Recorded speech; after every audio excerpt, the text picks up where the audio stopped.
The Community Development Block Grant roots go back to the early 1970s, when President Gerald Ford signed the Housing and Community Development Act of 1974 into law. It had a goal of extinguishing poverty and urban blight. Today, the program is intended to provide a flexible funding stream for communities to make improvements that include infrastructure, transportation, community services, and housing to low and moderate income persons. For 42 years, the City of Albany and community partners have used CDBG funds to improve the lives of its citizens. Businesses have been funded, additional housing options have been created, and nonprofits have been able to serve the needs of the community. When we think about some of the programs that we administer, emergency repair programs, without CDBG, those are housing units that we're not able to rehabilitate. Or the agencies that we're able to provide public service funds to, Girls and Boys Clubs, Sweeter Council on Aging, Strive to Thrive. These are agencies that would be less able to serve more individuals throughout their agencies. Or infrastructure improvements, public facility improvement. So when you think about CDBG overall and the funding that is given to the city, it truly makes an impact in our city and making us able to assist more affordable housing efforts or individuals who are in need of assistance. One of our more, one of the proudest properties that we were able to develop since I've been here was our Broadway Senior Villas. This was development of 10 affordable units for our seniors, which were all handicap accessible, and it was completed early on last year. Some public facility improvements, our Ritz Cultural Center, Jackson Heights. These were some of the public facilities that we've been able to improve over the years. Even a walking park, things such as that. For our agencies, daycares, back in the 90s after the flood, we've been able to produce and help them to construct 2 to 3 daycares in low-mod residential areas so that not only do they have affordable housing in those communities, but also available daycare services. We've been also able to, with our funding, provide loans to businesses. When we think about Moe's, Little Caesars, CDBG funds and Economic Development Administration funds have been instrumental in creating opportunities, business opportunities, which results in jobs for low-income residents within our community. Fair housing was a law that was put into place back in 1968. Actually, today marks the 49th year for the Fair Housing Act, which wants to ensure that everybody had equal opportunities for housing and housing choice go, regardless of their race, color, national origin, disability, family status. The law says you have a right to live anywhere you want, provided you have the means to pay for it. Yes, National Community Development Week will be a great celebration for individuals to come out within our community for a week-long celebration. At this time, we have the opportunity to promote several of our programs. We have celebrated National Community Development Week for many years. Actually, we've won the John A. Sasso Award. We won it 5 years straight. These issues are so important to the community because we could actually be facing elimination of funding, and should we do that, we would like for the individuals and communities to know how to go forward, and these workshops are designed to help them move forward with or without these fundings. Our funds help low to moderate income individuals. I mean, with the services that we provide, we have funded 5 agencies for 2016, 2017, and these agencies provide various services.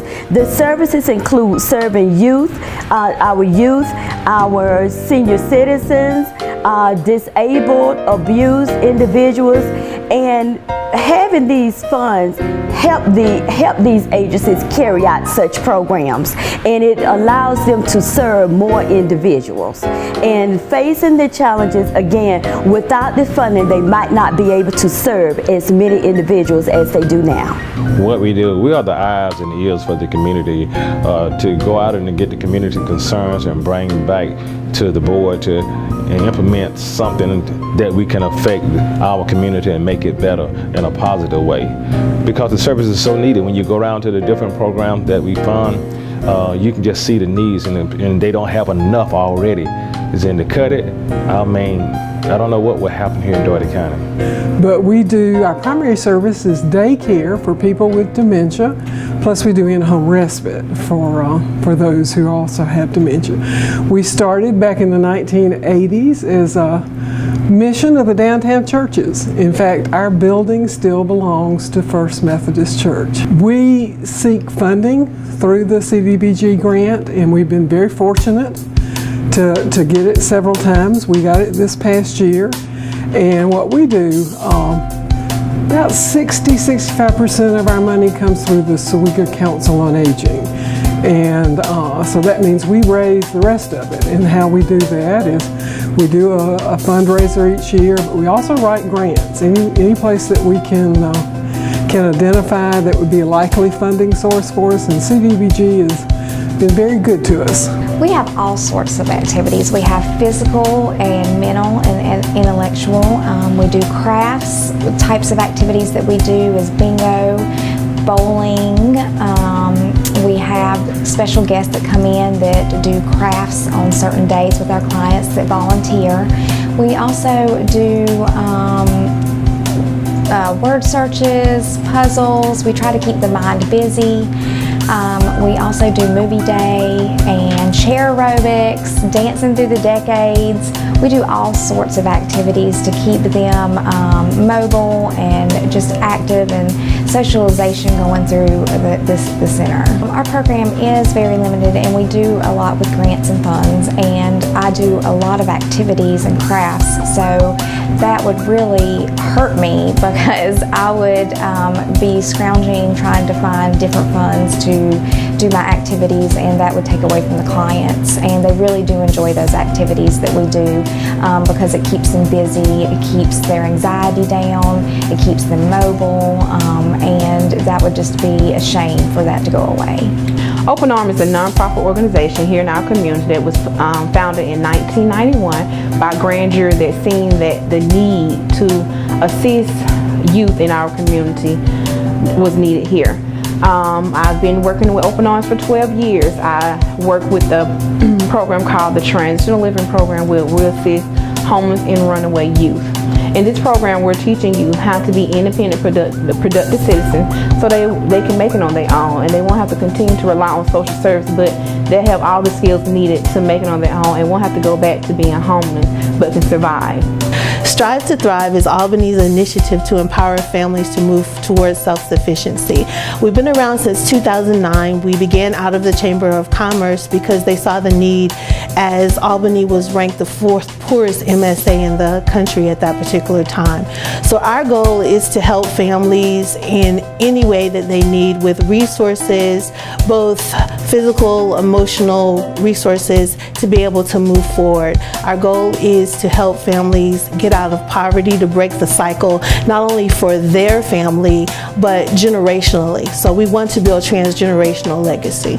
They actually assist in funding our self-sufficiency program, and what that program is, it's a 2-year program where individuals go through training such as parenting, personal development, professional development, and financial literacy. We work with families holistically to help them move beyond where they are. Also, it helps us with resources such as housing as well, so people can move into better situations. And a lot of times when people are able to move outside of the environments that they're currently living in, it helps them to grow and thrive. So that's our whole goal, to get people from surviving to thriving. Yes, Communities in Schools is the largest dropout prevention program in the nation. And we've done, a lot of research has been done to actually show that the way that we work with students actually does work. And our model requires that we place a site coordinator in a school to be there to work directly with the students to help them with issues of attendance and clothing or whatever keeps them from being in school and staying in school are the things that we work with students on. So that site coordinator is vitally important to what we do. Well, it's been a blessing for us because for 2 years we've received a CDBG grant, And that, without that, we wouldn't be able to have that site coordinator. We have other monies that we put with it to fund that position, but really and truly, we wouldn't be able to have it if it wasn't for that. So we depend on it a lot. We appreciate it so much. And that means that we have a person on site who can be right there to respond to student needs. Well, I'd just like to say how good it has been to work with all of the people involved with administering the CDBG grants, and we've just enjoyed it and appreciate it so much. Well, I had a great experience. I met BJ and I met Ms. Hawkins, and when I came in, I had no idea how to purchase a home. I had the different lingo and the different things that you wonder about. And when I came in, they made me feel at home. It's like a family. And I came in, and if I had any questions, I could come down and talk to them. And they made the process and the transition so much easier. And I'm glad I did. Well, I came in under the counseling because I didn't know. And I wanted to understand, what an escrow was, what a mortgage and the interest rates and all these different things. I had no idea. And they sat me down and they talked. And it was a lot of different tools that I took advantage of over the years that helped me along the way also. So I went through the counseling program, and it was very valuable. It was a great experience. The first time I got those keys, and we were sitting down at the when you do the closing, and so it was an exciting moment. I was kind of nervous because I had never been through something like that before, and it was so exciting to get those keys. And Miss BJ was sitting right there, and it was an experience that I'll never ever forget. And just to have that security of having a home and know that you're a homeowner, I contributed all to this program. Okay, I got with Open Arms after I graduated Turner Job Corps with the Gold Book, and due to family circumstances back at home in Atlanta, I became homeless, and I decided not to go back to Atlanta and be homeless, and just decided to stay here with my son. And Open Arms partnered with Job Corps to help me find somewhere to stay, and I started off in this shelter. Stayed in the shelter for about 6 months, and I got into my own apartment through the program, and I've been in the program for like a good year and a half.